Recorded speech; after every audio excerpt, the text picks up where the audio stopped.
Did you forget to file for your homestead tax exemption, or you're wondering what is homestead tax exemption? Stay tuned and we'll talk about that in just a moment. Clarkson Premier Team, welcome to your new hometown. Hi, I'm Amy Clarkson with the Clarkson Premier Team. We're a real estate team that services West Fort Worth and the surrounding areas to include Granbury, and we publish a video every Wednesday, and I want to make sure you don't miss out, so make sure you hit that subscribe button below. So today's video is talking about the homestead exemption. It is not too late to file for homestead exemption in the state of Texas for 2020. You have until April 30th. Your county tax office should have sent you a document in the mail to let you know that it's time to file for your homestead exemption.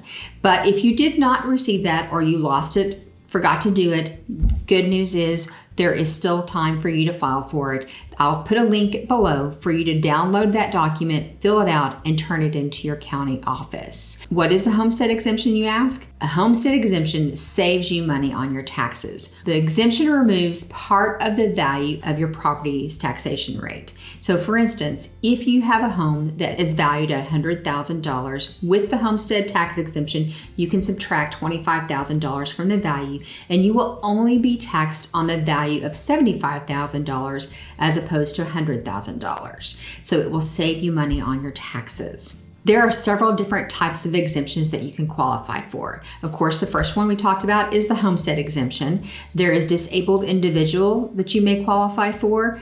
Ag exemption, which is based on the amount of acreage that you have. Every county is a little bit different on their requirements, so make sure you check that out. Disabled veteran and over 65 exemption.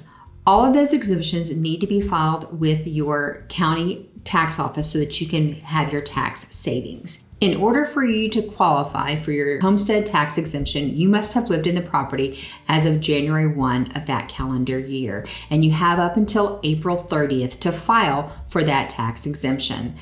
So make sure you get it in the next coming weeks. I will put a link to the application below. You should have received something from your tax office, but sometimes those things get lost in the mail, so I will definitely put a link for the application below, and it is free for you to file. Another thing to consider is your Texas driver's license or your Texas ID must have the same home address as the property that you're filing tax exemptions on. Whether it be homestead or over 65, you must have the matching address to your driver's license and your property that you're filing tax exemptions for. It is your responsibility to file for any tax exemption that you qualify for. It is free to you, and so beware, there will be people that will try and scam you and send you something in the mail saying, hey, I will file these for you for a cost.